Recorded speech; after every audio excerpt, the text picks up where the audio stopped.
Lake के किनारे बड़े से घर में रहता है। पर आज हम देखते हैं कि उसने अपनी बीवी और बच्ची को एक कुर्सी से बांध रखा है।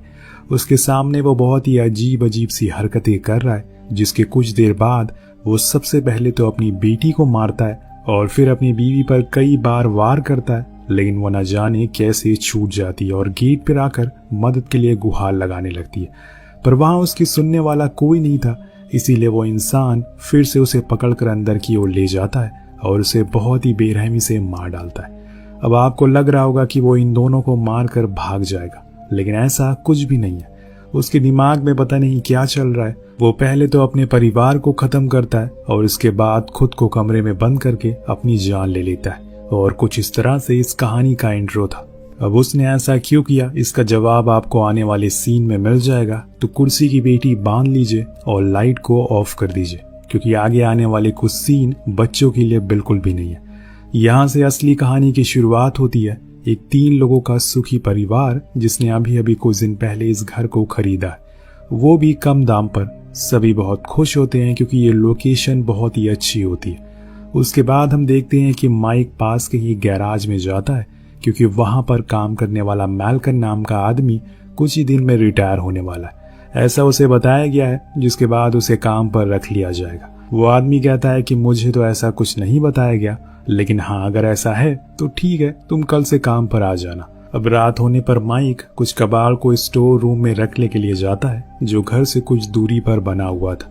वहां जाकर उसे कुछ अजीब और पुरानी चीजें मिलती है, जो शायद यहाँ पर रहने वाले पहले लोगों की होगी। उसी में से एक किताब भी है जिसका कवर स्नेक की खाल से बना हुआ है। वो उसे खोलता है और उसमें बनी हुई चीजों को ध्यान से देखना शुरू कर देता है। इतने में हम देखते हैं कि एक खाली टब भरना शुरू हो गया, लेकिन पानी से नहीं बल्कि खून से। ये देखकर माइक भी हैरान था कि ऐसा कैसे हो गया। अभी तो वो जब यहाँ पर आया था तो वो पूरी तरीके से खाली था। तो वो उसके पास जाकर देखता है कि कहीं कुछ दिक्कत तो नहीं है। तभी अचानक से उसके अंदर से एक हाथ आता है, जिसके बाद ये सीन यहीं कट हो जाता है। उधर हम जूली को देखते हैं जो मेकअप कर रही है। तभी वहां माइक आता है और दोनों करीब आना शुरू हो जाते हैं। अपने बेडरूम में चले जाते हैं। इतने में माइक देखता है कि कोई बूढ़ा आदमी उसके रूम के बाहर से होकर भाग रहा है। वो बहुत ही ज्यादा डर जाता है और फौरन अपनी बेटी के रूम की तरफ भागता है, लेकिन वहां पहुंचकर उसे सोता हुआ देखकर वो बहुत रिलैक्स होता है कि सब कुछ सही है और वापस आ जाता है। लेकिन उसके जाने के बाद उसकी बेटी एरिका को हम किसी से कहते हुए सुनते हैं कि वो चले गए हैं, उन्होंने तुम्हें नहीं देखा। अब ये इंसान कौन है ये तो हमें आगे ही पता चलेगा। खैर, सुबह होने पर माइक की तबीयत कुछ ठीक नहीं लग रही। उसका सर दर्द के मारे फट रहा है। इसी बीच हम एरिका को देखते हैं जो एक ड्राइंग बना रही है, जिसमें उसके हाथ में एक डॉल भी है। माइक पूछता है कि यह डॉल किसकी है, तो वो बताती है कि ये उसके नए दोस्त की है, उसने दी है। माइक भी चिल्ता कि शायद कोई आसपास उसका नया दोस्त बन गया होगा, इसीलिए वो नहाने के लिए चला जाता। उसके बाद वहां पर हम क्लेयर को देखते हैं जो कि जूलिया की दोस्त है।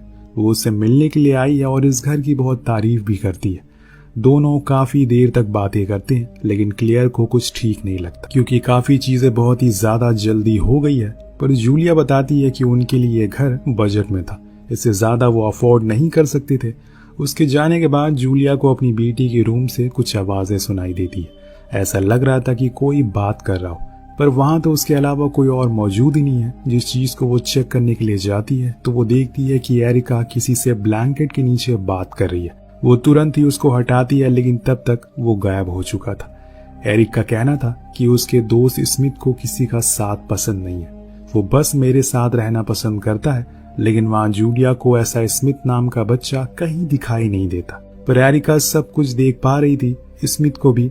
खैर, वो बाहर आकर ड्रिंक करने लगती है। तभी उसके पीछे रखी बुक को हम देखते हैं, वो गिर जाती है। अब जूलिया उसे उठाने के लिए जाती है, पर उसके कवर को देखकर उसे पढ़ने में इंटरेस्ट जाग जाता है। इतने में हम माइक के अंदर कुछ अजीब सा होते हुए देखते हैं। उसके थाई पर कुछ साइन बना हुआ था, शायद किसी चोट का हो, लेकिन उससे भी भयानक चीज थी। जैसे जैसे जूलिया उस किताबों के पन्नों को पलट रही थी, इधर माइक के साथ चीजें और भी भयानक होती जा रही थी।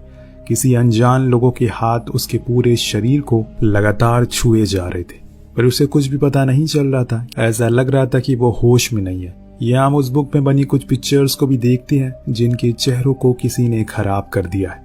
वो ये सब देखकर बहुत ही ज्यादा डर जाती है और फौरन क्लेयर को फिर से बुलाकर उस किताब के बारे में बताती है। यहाँ क्लेयर अब उसके बारे में नेट पर सर्च करती है तो उन्हें पता चलता है कि इस घर में कुछ सालों पहले बूढ़ा आदमी रहता था। उसने अपने पूरे परिवार को खत्म कर दिया और फिर उनकी बॉडीज को पास वाले लेक में दफना दिया, जो पुलिस को अगले दिन सुबह मिली। अब जूलिया को अभी आज इसके बारे में कुछ भी पता नहीं था। वो ये सुनकर हैरान थी। उधर हम माइक को देखते हैं जिसकी हालत खराब होती जा रही है और उसके अंदर उसे अजीब सी बेचैनी महसूस हो रही है। यहाँ क्लियर एक गेम के जरिए उस सोल से, उस आत्मा से बात करना चाहती है जो इस घर में मौजूद है। उसे ऐसा लगता है कि ऐसा कुछ करने से सब कुछ ठीक हो जाएगा, पर जूलिया को ये सब मजाक लगता है। लेकिन गेम के बीच में हम मरिंडा की सोल को देख पाते हैं जो कि उसी बूढ़े आदमी की पत्नी है। वो जूलिया के करीब आकर कहती है कि यहाँ से दूर चले जाओ, वरना वो हैवान किसी को भी नहीं छोड़ेगा। और वो किस हैवान की बात कर रहा है ये आपको पता चल ही गया होगा। इतने में वो उस गेम को बंद कर देती है और वहां हम माइक के अंदर उस सोल को जाते हुए देखते हैं। यानी कि वो पहला जैसा नहीं रहा। सुबह होने पर उसका बिहेवियर पूरी तरह से चेंज हो जाता है। वो जब टॉयलेट करने जाता है तो वहां टॉयलेट की जगह उसे खून गिरना शुरू हो जाता है, जो देखकर वो खुद सहम जाता है। तभी जूलिया की उसे कॉल आती है जो उसे बताती है कि मैंने आज रात के लिए एक बेबी सिटर का इंतजाम कर दिया है एरिका के लिए। तुम्हें नहीं लगता कि हमें आज कहीं बाहर जाना चाहिए डिनर के लिए? वो हाँ कहता है, जिसके बाद हम एरिका को एक चर्च में देखते हैं। वहां पर वो एक लेडी से मिलने आई है जिसका नाम है कैथरीन। वो उसको सब कुछ बताती है जो भी उसके घर में हो रहा है। वो कहती है कि कुछ सालों पहले हम जिस घर में हैं वहाँ 2 लोगों का खून हुआ है जो उसी के हस्बैंड ने करा था। उसकी सारी बातें सुनकर वो लेडी चली जाती है और किसी दिन उसके घर आने का वादा करती है। उधर दूसरी ओर हम माइक को देखते हैं जो आज गैराज में काम कर रहा है। सब कुछ नॉर्मल है, लेकिन इतने में न जाने उसे क्या हो जाता है। वो खून की उल्टियां करना शुरू कर देता है। उसका बर्ताव एकदम से बदल जाता है। वो ऐसे ही इधर उधर देखना शुरू कर देता है। जॉनथन उसकी इस चीज को देखता है और पूछता है कि तुम ठीक तो हो, लेकिन माइक को अलग ही जुनून सवार था। वो बिना कुछ सोचे समझे उसे वही बहुत बेरहमी से मार देता है। जी हाँ, उसने उसकी जान ले ली, पर चीज यहाँ रुकती नहीं है। जब वो उस दिन घर आता है तो रात में देखता है कि कोई इंसान उसके घर के बाहर घूम रहा है। वो भी उसका पीछा करता और चलता चलता जंगल के बीच पहुंच जाता है। वहां पर उसे एक घर दिखाई देता है जिसमें वो अनजान शख्स भी जाता है और बूम, सब कुछ अंधेरा हो जाता है।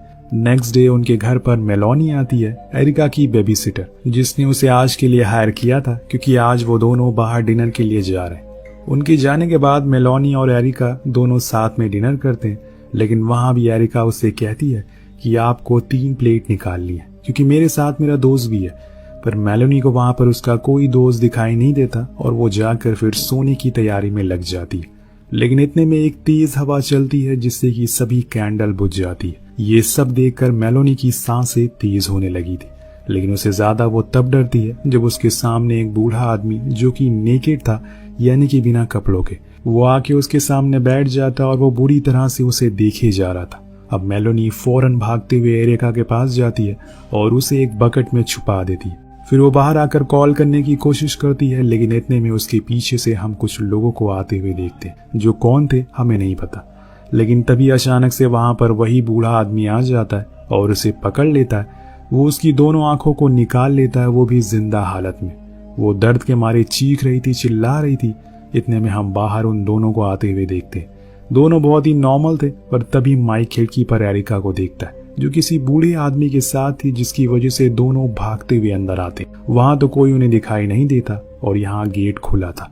दोनों बहुत ज्यादा डर जाते हैं कि आखिर उनकी बेटी कहाँ चली गई। अभी उन्हें किचन में रखी हुई बास्केट से कुछ आवाजें आती है। वो उसे चेक करने के लिए जाते हैं, जहाँ उन्हें उसके अंदर एरिका मिलती है। वो उसे मेलोनी के बारे में पूछती है तो उसका कहना था कि वो एक आदमी के साथ चली गई। ऐसे कैसे चली गई? तभी जूलिया अपनी बेटी के हाथ पर किसी तरह की चोट का निशान देखती है जो सेम माई के पैरों से मिल रहा था। शायद ये किसी तरह का साइन हो सकता है। इस बात को लेकर दोनों में बहस हो जाती है क्योंकि माइक को लगता है कि ये सब जूलिया की वजह से हो रहा है, लेकिन जूलिया को कुछ समझ नहीं आ रहा है कि ये सब क्या हो रहा है। वो खुद उसे मदद मांगती है क्योंकि उसे खुद कुछ बुरा फील हो रहा है इस घर में। इसके बाद वो अपनी बेटी के पास जाती है जो उसे बताती है कि स्मिथ ने उसे बताया है कि वो अंकल बहुत बुरे हैं जो मेलोनी को लेकर गए। और ये सारी कहानी सुनते ही जूलिया के रोंगटे खड़े हो जाते कि वो आदमी कौन है जो बार बार उनके घर आता है। नेक्स्ट डे कैथरीन उनके घर आती है। अब एरिका से मिलती है, जिसे तेज बुखार था। वो उसे उस रात के बारे में पूछती है और ये भी, क्या तुमने वो शख्स दिखाई दे रहा है? तो एरिका उनके पीछे की ओर इशारा करते हुए कहती है कि वो वहां पर खड़ा हुआ है। उसके बाद कैथरीन पूरे घर का राउंड लेती है जहां उसे कुछ ऐसी चीजें दिखाई देती है जिससे वो डर कर भागना ही बेहतर समझती है। उसे एक नहीं बल्कि कई लोगों की आत्माएं दिखाई दे रही थी। इस घर में हर एक कोने पे किसी न किसी की आत्माएं हैं। जूलिया उसे रोकने की बहुत कोशिश करती है लेकिन वो नहीं रुकती, क्योंकि इन आत्माओं को काबू करना उसके खुद के बस में नहीं था। तभी वहां पर माइक आ जाता है, जो अब पहले जैसा तो बिल्कुल भी नहीं रहा।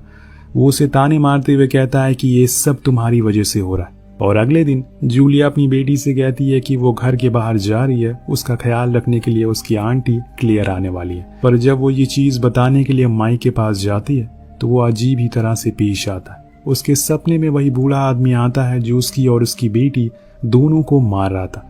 वो जूलिया को जाने से मना करता है। वो खुद बहुत डरा हुआ है, लेकिन जूलिया का जाना जरूरी है। उसके ना रुकने पर उसके साथ जबरदस्ती करने लगता है, पर अंत में क्लियर आ जाती है वहां, और फिर जूलिया उसे छोड़कर चर्च में चली जाती है।